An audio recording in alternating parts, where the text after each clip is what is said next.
Salut à toi et bienvenue dans cette vidéo, au cours de laquelle je vais te parler encore de fantaisie, de mes passions avec l'écologie, avec les méditations, comme tu as pu le voir, avec le métal. Et aujourd'hui, on va parler des orques, et on va parler effectivement de l'évolution de la conception des orques dans la fantaisie, dans les ouvrages de fantaisie. Et pour cela, je vais m'appuyer largement sur ce livre que j'ai lu récemment, tu vois, qui est sorti en 2018, qui est intitulé Fantaisie et Histoire, qui est en fait un recueil de données d'un colloque qui s'est tenu aux Imaginales en 2018. Et il y a beaucoup d'experts, tu vois, qui ont parlé de leur thème. Et il y a notamment un thème qui est sorti sur les orques. Et du coup, on va en parler. Donc, je vais mettre en grand écran diaporama, comme d'habitude, d'accord? Et c'est parti. Voilà. Alors, pourquoi je parle des orques d'abord? Effectivement, parce que tout ce qui est paria, ça m'intéresse personnellement. D'une part, sans doute parce que je suis breton, et en tant que breton, effectivement, on se sent un petit peu comme des parias vis-à-vis des autres Français. On se sent un peu différent. Effectivement, on est un petit peu différent. Et aussi, au sein de ma famille, mon côté geek fait de moi vraiment quelqu'un d'assez extraordinaire, très différent des autres membres de ma famille. Du coup, je me sens un petit peu, effectivement, paria. Et tous les parias qui apparaissent, que ce soit dans nos sociétés occidentales, que ce soit les Afro-Américains, que ce soit les Hispaniques, que ce soit les Bretons, les Basques, les Corses, etc., eh ben, je me sens proche d'eux. Et même les gens qui viennent de pays, tu vois, faiblement peuplés, comme la Finlande, l'Estonie, la Suisse, la Belgique, voilà, tous ces pays-là, je m'en sens proche, parce qu'effectivement, ça fait partie de mon identité. Et du coup, on va voir, effectivement, ces parias-là, dans la fantasy, que sont les orques, sont vraiment les parias par excellence. Et on va voir si il ne reste que dans la barbarie. Est-ce qu'à un moment, il y a une évolution? On va voir ça. Donc, c'est parti. Donc, effectivement, je te recommande effectivement ce livre que je viens de te montrer, Fantaisie et Histoire. Les actes du colloque d'Imaginal 2018, sous direction de Anne Besson, excellent, très enrichissant, que j'ai lu très récemment, je viens de finir de lire. Génial. C'est grâce à ça que je te propose cette vidéo. J'en ferai d'autres, je pense, en basant là-dessus. Alors, du coup, première chose qu'on peut dire par rapport à la fantaisie, c'est que l'histoire occupe une place centrale, très importante, au sein des livres de fantaisie, d'accord? Et dans la construction de tout le monde imaginaire, fantaisie, mais aussi de science-fiction, mais là, aujourd'hui, on va se focaliser sur la fantaisie. Et histoire en sens de quoi? Au sens de récit chronologique, des évolutions d'un personnage d'une société, d'accord? Donc, tous les événements qui font avancer l'histoire. Et ça, on peut le voir quand on regarde des livres comme le Silmarillion, comme tous les nombreux ouvrages d'histoire de la Terre-Milieu, qui ont été écrits par J.R.R. Tolkien et son fils Christopher. On le voit aussi dans toutes les évolutions de la fantasy suite au Seigneur des Anneaux de Tolkien, notamment dans le livre de campagne de Donjons Dragons, Forgotten Realms, donc les royaumes oubliés, qui est vraiment effectivement l'univers canon par excellence de haute fantasy, de high fantasy de Donjons Dragons, et notamment dans le livre The Grand History of the Realms, qui date de 2007, donc 11 ans, qui a 160 pages qui sont dédiées à l'histoire des royaumes oubliés. Effectivement, Donjons Dragons met vraiment l'accent sur le lore. Il y a beaucoup de livres de lore. D'ailleurs, si tu peux regarder, tous ces livres-là, c'est essentiellement des livres de lore, tu vois. Il y en a plus d'une bonne vingtaine qui est sortie sur la cinquième édition. Et on peut dire que plus la moitié, c'est du lore. Facilement les 2 tiers, je dirais. Et 1 tiers seulement, c'est des règles. Donc le lore, vraiment, est très important dans la fantasy en général. D'accord? Donc l'histoire est très importante. Et cette histoire, elle va donner une profondeur, elle va donner une forme de profondeur diégétique au monde fictionnel, ce qui va faciliter l'immersion du lecteur, d'accord, ou du rôliste, du joueur de jeu de rôle, dans cet univers. Et ça va permettre aussi, tu vois, de décrire les différents peuples, comme par exemple au Seigneur des Anneaux, les elfes qui quittent la Terre-Milieu, comme on le voit ici, ça c'est le départ des elfes, et qui vont laisser la place aux humains et du coup à la modernité, à la technologie. Et souvent, effectivement, ces peuples anciens jouent un petit peu un rôle d'ancêtres, de garants des traditions. On verra un peu plus tard d'autres peuples qui jouent ce rôle-là. Par opposition aux humains, qui sont les aides de la normalité, de la modernité, du progrès, de la technologie. Donc fin de la magie d'une part, fin des enchantements avec les elfes, et début de la modernité avec les humains. Donc nouvelle ère qui mène à la modernité. Et on sait à quel point, par exemple, Tolkien était très critique vis-à-vis de la modernité. Et on en reparlera tout à l'heure. Et ce qui est rigolo, en fait, c'est se dire que la façon de penser l'histoire du 19e siècle a largement influencé les auteurs du 20e siècle comme Tolkien. Donc, par exemple, tu vois, si tu regardes cet homme-là, donc c'est Monsieur Morgan, qui est un anthropologue américain, qui date du fin du 19e, qui a fortement influencé Marx et Engels, et notamment toutes les conceptions occidentales de l'histoire, l'évolution de l'histoire. Et cet homme-là, en fait, tu vois, il a défini qu'il y avait 3 étapes de progrès des sociétés. Il y avait l'étape des sociétés sauvages, tu vois, qui vivent dans la nature, on est avec la nature de façon très proche, mais vraiment comme des animaux. Ensuite, on a un stade de barbarie, où la violence est extrême et très forte. Et enfin, le stade de la civilisation, qui c'est le stade ultime de l'évolution sociétale. Et à l'époque, effectivement, le scientisme, hein, beaucoup de scientifiques, beaucoup d'anthropologues, de chercheurs pensaient que on allait atteindre un summum de l'évolution de l'espèce humaine. Donc c'était très positif, c'est le positivisme. Et ils pensaient qu'effectivement, on commençait à atteindre le sommet de l'évolution. Cela a été mis en cause à partir des années 2000 récemment. Et d'ailleurs, tu vois, ça a été repris dans des jeux. Donc si tu regardes une Quest, donc l'édition, tu vois, de 1984, qui définit 4 catégories, les primitifs, les nomades, les barbares, les civilisés. Donc tu vois, tous ces éléments de l'histoire de la pensée irriguent abondamment les créateurs de jeux de rôle, qui souvent sont des gens qui lisent, hein, sont des gens cultivés qui lisent beaucoup. Et puis au 19e siècle, effectivement, on avait aussi ces nomenclatures, tu vois, qui classaient les sociétés. Donc il y avait les sociétés dites avancées, donc occidentales, et sociétés qui avaient besoin qu'on leur apporte le progrès. Et c'est pour ça que c'est ainsi que la colonisation a été justifiée. Ils avaient besoin de ce progrès-là. Donc les Occidentaux se devaient de les coloniser et leur apporter cette éducation, cette technologie.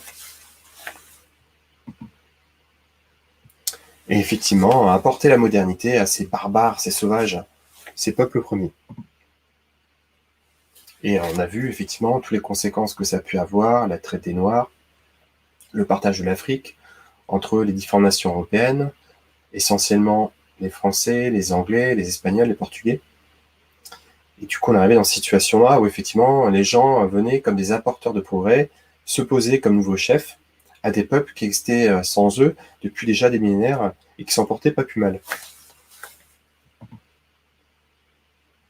Donc, les sociétés évoluées avaient pour elles effectivement l'industrie, la technologie, l'écriture, du coup la capacité de s'inscrire durablement dans l'histoire, d'accord, puisque les paroles s'envolent, les écrits restent. Verba volent scriba manent. Et au second, on était plutôt dans le bricolage, l'artisanat, l'oralité, hein, et on est plutôt dans une forme d'antiquité, voire de préhistoire indistincte, qui les rapproche plutôt de l'état de nature et d'animalité. Et du coup, qu'est-ce que c'est le lien tout ça avec les orques? Justement, on y arrive. Cette hiérarchie-là se retrouve dans les univers de fantasy. Donc, tu vois un magnifique orc qu'on peut trouver dans Seigneur des Anneaux, là, avec ses oreilles pointues, hein, caractéristiques, et son nez plat, et ses yeux un petit peu bridés. Alors, les orques en termes de milieu, qu'est-ce qu'on peut dire? On peut dire effectivement que ce sont des antagonistes majeurs, hein, des héros, avec les dragons, qui sont parmi ceux qui sont les plus mis en avant, qu'on va retrouver aussi plus tard dans beaucoup d'univers de fantasy, notamment dans Donjons et Dragons, et toutes les adaptations de Donjons et Dragons, hein, Pathfinder, Chronique oubliée. Et ces orques-là semblent être condamnés à rester dans un état perpétuel d'animalité, de barbarie. Donc c'est un peuple qui semble être réticent à la notion de progrès, d'accord, a priori. Et bien sûr, cette approche-là d'un peuple qui n'évolue pas a été largement réprouvée, remise en cause hein, dans les mouvements de Black Lives Matter en 2014, 2019, 2020, puisque certains rôlistes afro-américains, notamment américains, considéraient qu'effectivement il y a un parallèle qui était fait entre ces orques et les afro-américains, leur côté paria, barbare, etc., etc. Alors Tolkien avait une conception assez particulière, parce que pour lui, en fait, les orques, c'était effectivement des monstres, donc c'était des êtres qui n'étaient pas des êtres naturels, c'était des aberrations, qui étaient des personnifications de la modernité industrielle qu'il craignait. Car lui, Tolkien, en fait, il a vu les 2 guerres mondiales, il les a tous les 2 vécues, et il commençait à voir poindre toute l'économie industrielle, capitaliste, et toutes ces déviances diverses et variées, par rapport à laquelle il était très critique. Donc pour lui, effectivement, les orques, qui étaient des êtres créés récemment, étaient vraiment la personnalisation de tout ce mouvement moderniste, destructeur de la nature et de l'être humain. D'ailleurs, qu'est-ce qu'il écrit, tu vois, dans sa nouvelle La chute de Gondolin, donc second livre des Contes perdus, il dit qu'en fait, les orques, c'est le fruit des expériences de Melko qu'ils ont engendrées depuis les chaleurs souterraines et la boue. Leur cœur était de granit et leur corps déformé. Immonde leur visage qui ne souriait point, mais leur rire, celui du fracas du métal. Donc, tu vois, la froideur est mise en avant, le côté, effectivement, aberration, monstrueux, cette création artificielle, d'accord, que l'on retrouve aussi dans la modernité industrielle.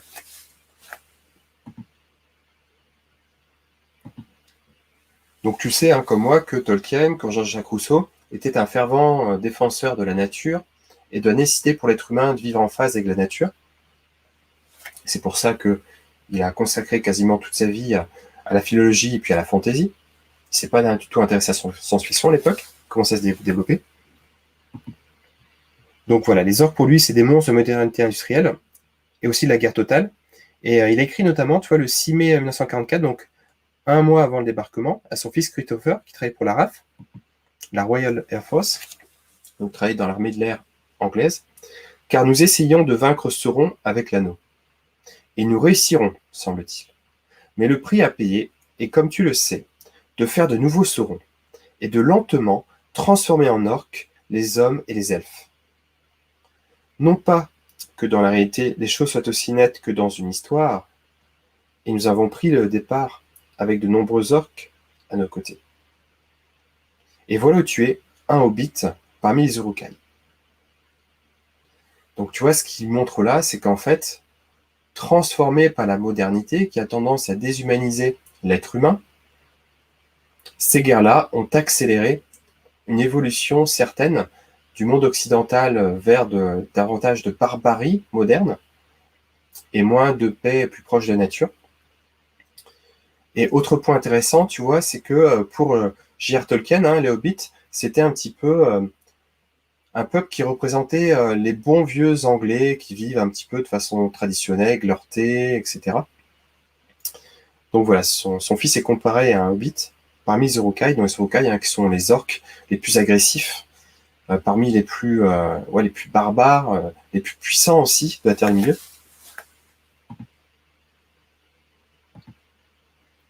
Et donc pour Tolkien, il y a des orques des 2 côtés de cette guerre des machines. Et dans Seigneur des Anneaux, leur apparition tardive est associée à la menace de l'apocalypse, de la fin du monde. Donc une fin des temps, un excès de civilisation matérialiste qui détruit la nature, qui détruit toute la Terre du Milieu. Et par exemple, quand les orques vont s'amuser à couper des arbres autour de la tour d'Isengard, Orthanc, il va dire que couper d'un arbre, c'est un méfait d'orque. D'accord? Donc un être artificiel, déconnecté de la nature, qui n'est là que pour semer du chaos, la destruction. D'accord? Et cette conception de l'orque va fortement, en tout cas sur le côté barbare, le côté destructeur, va fortement marquer les concepteurs de Donjons Dragons notamment, qui est actuellement le jeu de rôle le plus joué dans le monde, et en général les mondes fantasy aussi en général. Alors physiquement, qu'est-ce qu'il dit Tolkien sur ces orques? Il dit qu'en fait, ils correspondent à des stéréotypes qui n'existent dans notre monde réel à nous. Ils sont courts, larges, ils ont le nez plat, la peau jaunâtre, une grande bouche et les yeux bridés. Il dit un peu plus loin qu'ils sont basanés, qu'ils ont les yeux bridés, dans les 2 tours. Autrement dit, il dit que c'est un peuple asiatique qu'on peut associer effectivement aux Huns ou aux Mongols, qui sont équipés de 6 terres. Voilà, 6 types asiatiques mongols. Et en fait, à l'époque, pendant la Première Guerre mondiale notamment, mais la deuxième aussi, on comparait en fait les Allemands pendant la guerre aux Huns, parce qu'on voyait en eux les barbares, les destructeurs. Effectivement, ils avaient carrément un quartier destructeur hein, dans la façon de gérer la guerre et leur capacité à chercher à occuper le territoire des autres. Et du coup, ils faisaient le lien effectivement entre ces orques et ces êtres qui étaient les adversaires des Anglais. Donc voilà, l'allemand était comparé à une sorte de barbare, d'heure médiévale, rapproché avec les Mongols des armées de Gengis Khan. Et puis comme les Huns ont précipité la chute de l'Empire romain, du coup, qui était le siège de la civilisation de l'époque, donc pendant l'Antiquité, les orques seraient l'avant-garde d'une modernité folle qui infecte le monde entier, comme les nazis. Et malheureusement, effectivement, ce qui va se passer, c'est que tout le côté personnification de la modernité va disparaître dans l'approche des orques ultérieurement. Donc ça va être complètement éludé, mis de côté. Donc ces concepteurs-là vont retenir que le côté barbare, que le côté bestial, agressif. Donc on va en parler comme d'une irruption disruptive, comme les barbares pour l'Empire romain, qui est là pour détruire la civilisation, comme le pense l'historien britannique Edward Gibbon, à la fin du XVIIIe siècle. Il est question même, tu vois, de grande invasion développée au XIXe siècle pour décrire la fin de l'Empire romain d'Occident. Donc tu vois, c'est intéressant, hein, ces ponts qu'il y a entre les orques et les barbares. Alors Donjons Dragons, qui est effectivement la grosse licence de jeu de rôle, hein, à partir des années 1974. Donc qu'est-ce qu'il dit Donjons Dragons en 1987 ? Donc, tu vois, grosso modo, 7 ans après sa première sortie. Les races goblinoïdes ont existé dans les royaumes oubliés aussi longtemps que les elfes, car les histoires elfiques mentionnent ces nombreuses créatures comme des envahisseurs brutaux, attaquant sans cesse les frontières de le royaume. La plupart du temps, les races goblinoïdes ont été repoussées et détruites. Mais de nombreux nains sont tombés aux mains des orques. Les races goblinoïdes sont généralement désorganisées et sous-équipées, et auraient été depuis longtemps éradiquées si elles ne se reproduisaient pas aussi rapidement. Donc tu vois, il y a toujours le côté barbare, envahisseur, d'accord ? Donc toujours le lien avec notre histoire, hein, l'Empire romain, qui vivent de façon chaotique, hein, donc désorganisée, qui savent pas trop ce que c'est que la technologie, donc sous-équipés, et qui ont effectivement une tonalité très importante, comme peuvent l'avoir les pays moins avancés, on peut dire, hein, qui n'ont pas fait leur transition démographique, avant que l'éducation des femmes permette de mettre en place des systèmes de prévention. Et du coup, ici, tu vois, contrairement à l'univers de Tolkien, ici, les orques sont beaucoup plus anciens, d'accord ? Ils seraient aussi anciens que les peuples des elfes et des nains, ou quasiment, donc ce serait un peuple ancien. Et par contre, ils seraient positionnés en dehors de l'histoire, qui, elle, centrait plutôt sur les humains, et les elfes et les nains, donc les peuples, j'ai envie de dire, gentils. Et on n'en parle vraiment que très ponctuellement, au fur et à mesure des attaques qui portent contre la civilisation. Donc ils sont confinés à un mode préhistorique, voire de l'Antiquité, à des bandes incivilisées qui sont soumis à une barbarie bestiale animale. Et c'est pour ça qu'effectivement, souvent on la représente avec des grosses armes, avec un comportement de barbare, hein, grossier.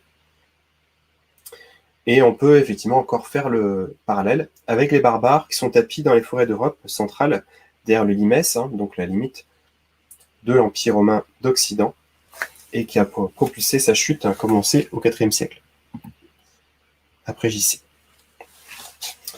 Et du coup, dans les premières règles d'AD&D, les orques vont être limités à la pratique des armes, d'accord ? Donc ce seront plutôt des combattants, donc des guerriers, des voleurs, des assassins. Leur magie sera d'abord interdite. Et ça va évoluer au fur et à mesure des éditions. Et finalement, à la 5e édition, on peut incarner un demi-orc, qui est souvent comparé d'inscription quand même à des chefs de guerre Muren, qui peut être le fruit d'alliances peu courantes entre des barbares humains et des orques, donc on reste encore sur une dominante barbare, hein, guerrière. Et effectivement, les modificateurs s'appliquent à des éléments physiques, donc plus en force, plus en constitution, d'accord, qui mettent en avant leur puissance, leur corporalité. Ceci dit, la magie devient possible à 5e édition, d'accord, même si les règles ne favorisent pas, parce que par exemple, on n'a pas de modificateur en intelligence, hein, qui est base de la magie arcanique, on peut quand même le faire. Et depuis, effectivement, le supplément de Tasha, qui est sorti fin 2020, donc très récemment, tout cela a été remis un petit peu en cause, hein, notamment sous l'impulsion du mouvement Black Lives Matter. Et finalement, il est possible de faire un excellent mage demi-orc sans souci, en mettant le +2, par exemple, en intelligence, hein, ou en sagesse, en fonction de ce qu'on veut faire. Et pour autant, tu vois, ces conceptions intellectuelles qui font partie de notre conception, nos stéréotypes occidentaux, se retrouvent dans le comportement des joueurs.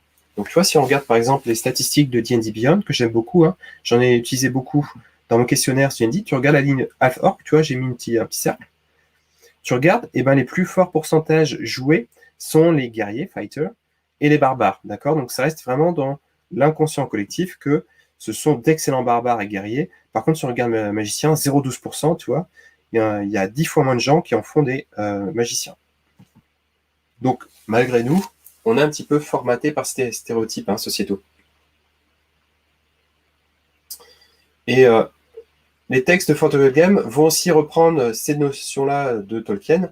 Ils vont dire que les orques se produisent rapidement, d'accord, donc une forte démographie qui est couplée à un fort taux de mortalité, une espérance de vie assez faible, plus basse que les humains. Et du coup, on fait le lien entre nous, dans notre monde, hein, les sociétés pré-révolution industrielle, ou les minorités, d'accord, comme les Africains, les Afro-Américains, etc., certains peuples asiatiques, avant leur passage en monde dit industriel évolué. Donc, tu vois, il y a des parallèles qui peuvent être faits, effectivement.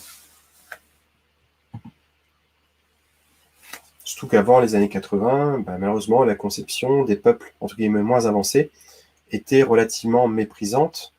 Heureusement que ces choses-là ont évolué par ces années 80.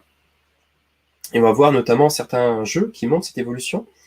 Donc on va parler de Shadowrun, d'accord? Cet univers de science fantasy, dans lequel sont apparus des méta-humains. Donc les méta-humains qui sont des évolutions génétiques qui ont conduit à des peuples qui sont considérés comme les peuples anciens de Donjons Dragons ou des univers de Tolkien, terme milieu. Donc les orques font partie de ces méta-humains, comme les elfes et comme les trolls, comme les nains. Et dans Shadowrun, effectivement, on garde cette idée que les orques ne vivent pas très longtemps. Tu vois, ils vivent entre 35 et 40 ans, contre 55 ans pour un humain et 100 ans pour un nain. Donc voilà, des orques qui ont une vie dure, rude, qui vivent dans les Barrens. Et on dit effectivement que les femmes orques donnent fréquemment naissance à un grand nombre de bébés. Donc toujours cette notion de peuple qui n'a pas encore fait sa transition démographique, hein, qui n'a pas atteint un niveau d'éducation suffisant pour que les femmes éduquées puissent avoir accès à une contraception assez forte et une bonne sensibilisation de ces problématiques-là. Et dans Shadowrun, on dit que ce sont les derniers méta-humains apparus avec les trolls, et du coup, malheureusement, on les considère comme des parias, des citoyens de seconde classe. Ceci dit, dans certains passages, l'orc est le narrateur dans Shadowrun, et ça, effectivement, en fin des années 80, d'accord, parce qu'en fait, Shadowrun 1 date de fin des années 80, en écho aux réflexions qui sont post-coloniales, qui réhabilitent la vision de l'autre, la vision de l'Afrique, de l'Asie, les monstres commencent à se réapproprier leur histoire, ils commencent à être les acteurs, ils peuvent devenir de nouveau des héros.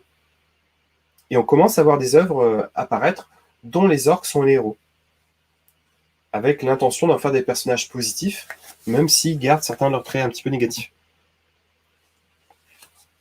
Donc je vais te citer un petit passage, tu vois, dans le roman Attention aux elfes, aucun des barons, donc tu vois, les barons, c'est vraiment les quartiers défavorisés, c'est les ghettos un peu, les territoires libres, ayant jailli dans les banlieues des mégalopoles, n'étaient sûrs après la tombée de la nuit. Les barons de Puyallup n'échappaient pas à la règle. Personne n'avait envie de vivre à Puyallup. C'est pourquoi tant d'orques comme Cam y finissaient.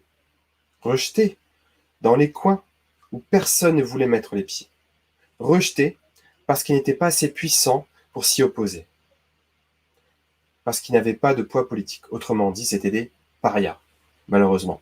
Donc effectivement, les trolls, les orques, malheureusement, sont souvent des parias qui vivent dans les barrens, donc dans ces banlieues de mégalopoles, désaffectées, sous-équipées, loin des préoccupations des pouvoirs publics.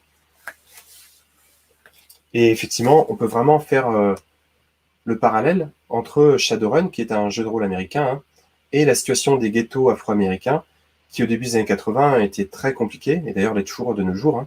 C'est pas pour rien que le mouvement Black Lives Matter est apparu dans les années 2010. C'est toujours compliqué d'être un afro-américain aux États-Unis, parce qu'effectivement, on a plus tendance à finir en prison et à être battu par les policiers que si on est un WASP.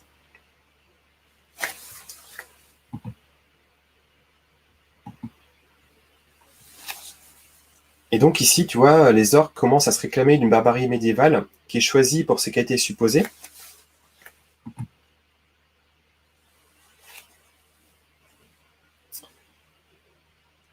Et on peut trouver des sous-inspirations dans ces textes à des textes classiques, comme par exemple de La misère des classes laborieuses en Angleterre et en France, d'Eugène Buret, qui est sorti en 1840, je ne me trompe pas. Et du coup, effectivement, dans ces livres-là, qui exposent la lutte des classes, notamment aussi les livres de Marx, on peut associer le prolétariat urbain à des barbares médiévalisés, de peur qu'ils remettent en cause l'ordre civilisé capitaliste, du capitalisme, néo-capitalisme libéral. Et du coup, qu'est-ce qu'il va dire Eugène Buret, dans son livre? Il va emprunter un petit peu l'image d'Ivanhoe, Walter Scott. Les classes inférieures sont peu à peu repoussées des usages et des lois de la vie civilisée et ramenées à travers la misère à état de barbarie. Les misérables ressemblent à ces bandes saxonnes qui, pour échapper aux jougs de la conquête normande, allèrent cacher, sous les arbres, leur nomade indépendance.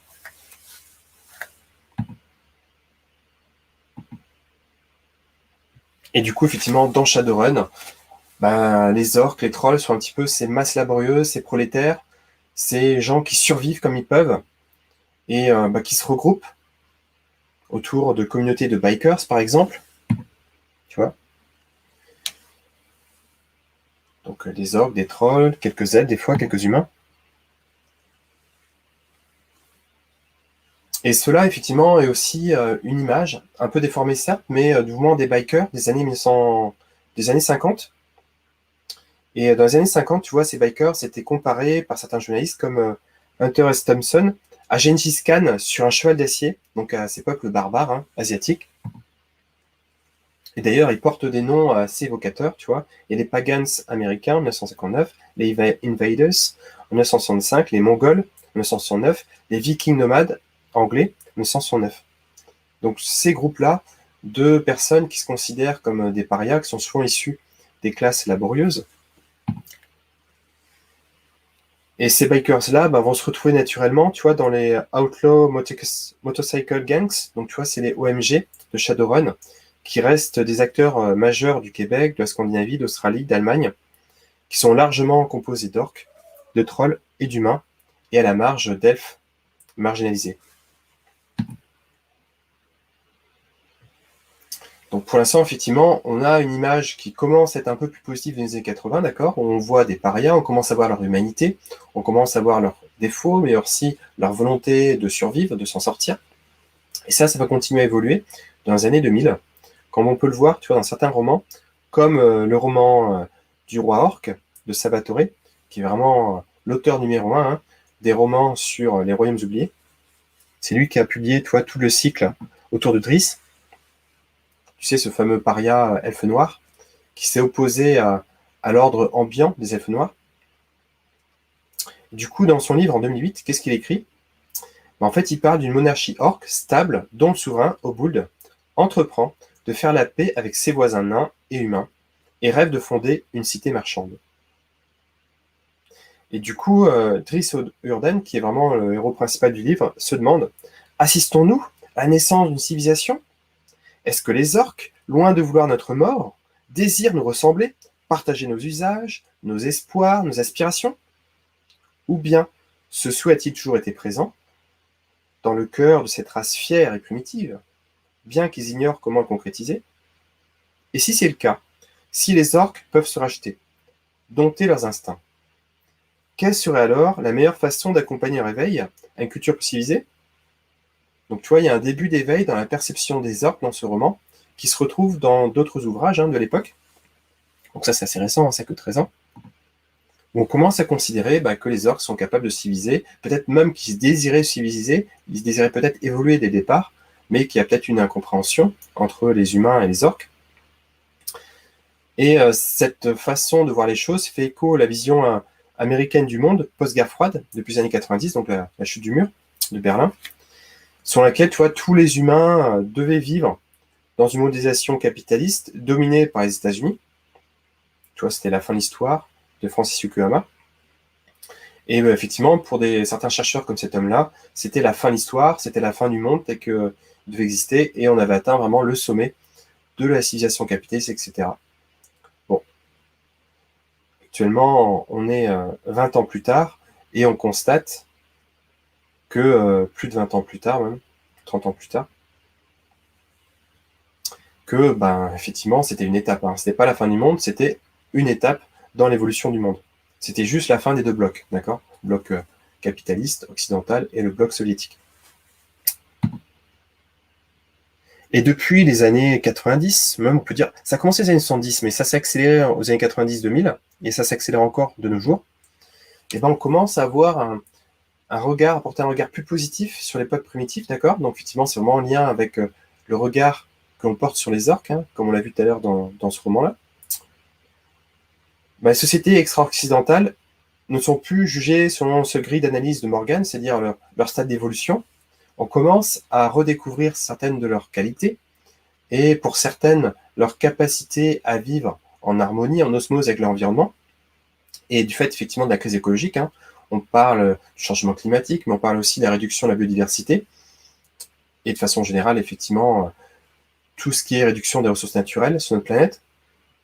On commence à mettre en cause les notions de progrès, les notions de modernité, et les nouvelles générations, hein, ceux qui sont nés après 2000, sont beaucoup plus proches de cette approche-là de l'écologie. J'en fais partie aussi, même si je suis un peu plus vieux.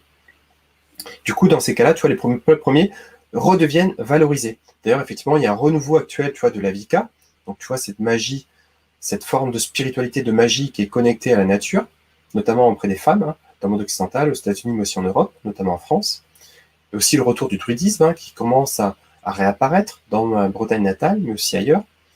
Il y a un retour du chamanisme aussi, chamanisme laïque. D'ailleurs, il y a de plus en plus de formations, même en ligne, qui sortent sur le chamanisme. D'ailleurs, je m'y suis formé, formation chamanique. Et puis, il y a de plus en plus de groupes de reconstitution historique, comme Jomsborg, où des gens, par exemple, vont s'amuser à revivre de façon assez primitive, hein, comme seraient les antiques vikings, ou encore, tu vois, le retour des GN, etc. Le retour même le retour aussi de tu vois, tous ces mouvements de gens qui retournent à la nature, les nudistes, etc. Il y a vraiment, tu vois, ce mouvement-là de retour à la nature qu'on retrouve surtout dans les pays nordiques, en Allemagne aussi, en Germanie, mais de plus en plus dans le monde occidental en général. Tu vois, la méditation nature, l'écologie. Et effectivement, parfois, on peut peut-être un petit peu idéaliser ces peuples premiers et ne pas voir que certains d'entre eux avaient quasiment détruit leur écologie, leur environnement.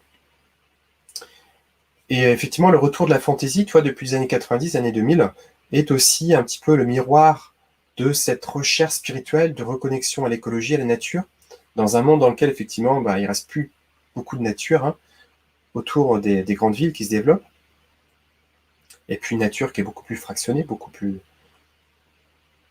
fractionnée.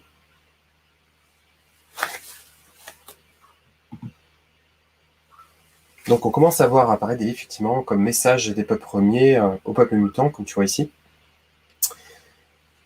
Et maintenant, on va voir un autre univers qui montre l'évolution de la perception des orques, en lien aussi avec la nature, donc Eberron. Donc Eberron, c'est un univers qui a fait l'appel qui était suite à un appel à projet de Wizards of the Coast, qui avait besoin de renouveler un petit peu ces univers. Donc à l'époque, il y avait les Royaumes oubliés, The Forgotten Realms, qui était vraiment le numéro 1. Mais effectivement, ils sentaient que les ventes commençaient à souffler, ils avaient besoin de se renouveler. Et du coup, ils ont fait un appel à projet. Et puis il y a un homme, un Américain, qui est venu avec une approche assez nouvelle, assez novatrice de l'époque. Il a donné un petit peu une coloration steampunk, magic punk à un univers, en partant des idées fondamentales de D&D. Je vais essayer de te le retrouver si je l'ai ici, normalement il doit être là. Voilà, ici. Tu vois. Et du coup, il y a eu une réédition en 2019, hein, 15 ans plus tard. Et en fait, il a construit, tu vois, un univers complet avec des continents, dont le continent de Corvair, qui est le continent principal des aventures. Et qu'est-ce qu'il dit sur Corvair en 2004 ? Avant que les humains n'arrivent à Corvair, ce pays appartenait aux gobelins et aux orques. L'empire de Dakan a été la plus grande civilisation à voir le jour alors.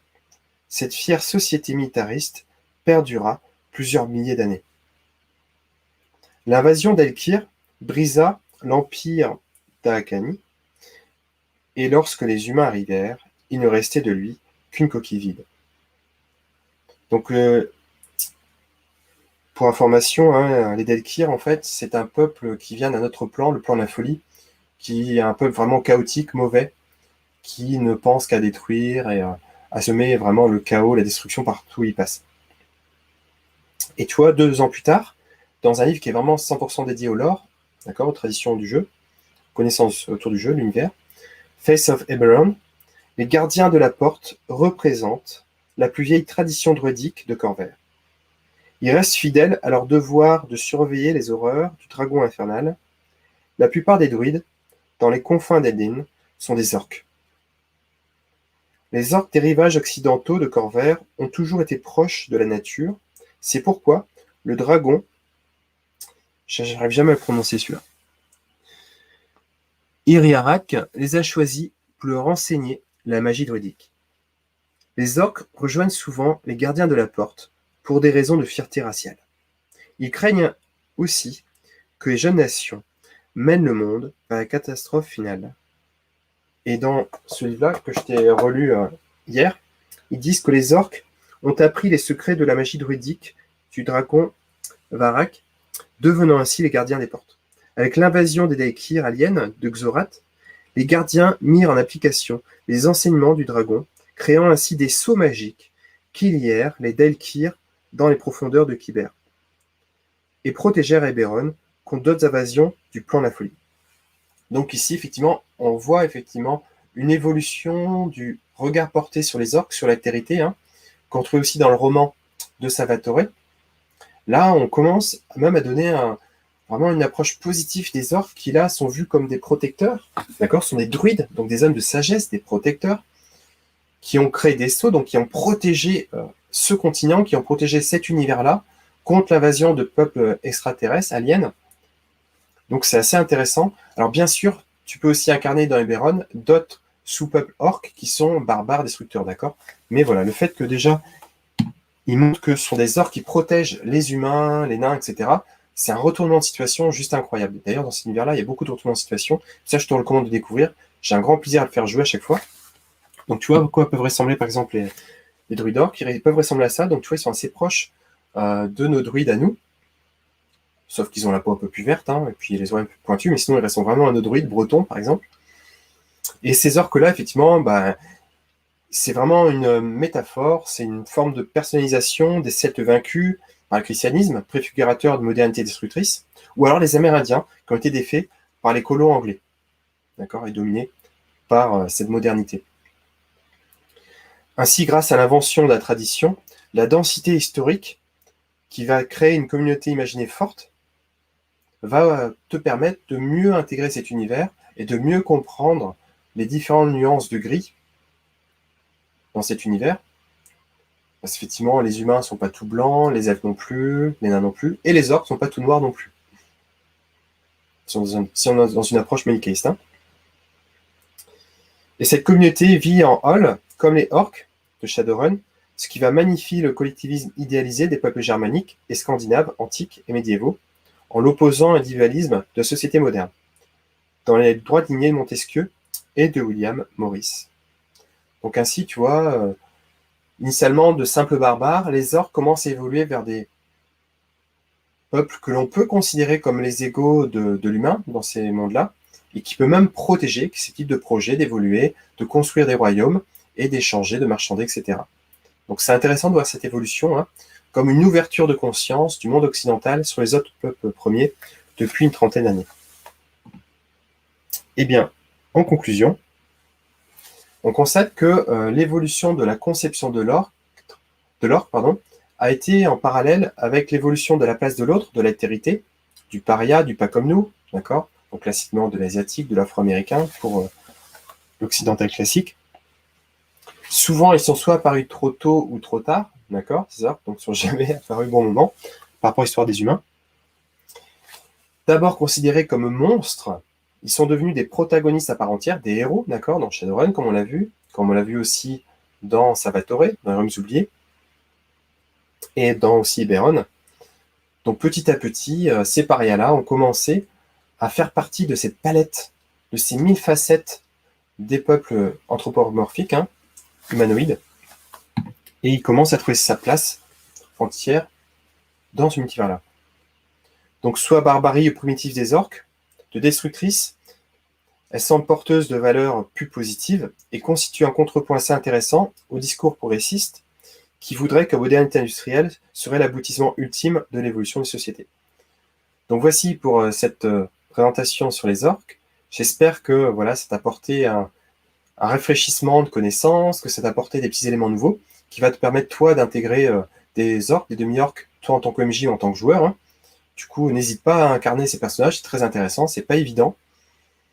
Et je me souviens notamment d'Anne qui incarnait Ayaruk, une guerrière orque bien imposante qui souvent faisait un peu la nique à mon personnage paladin Dragonborn.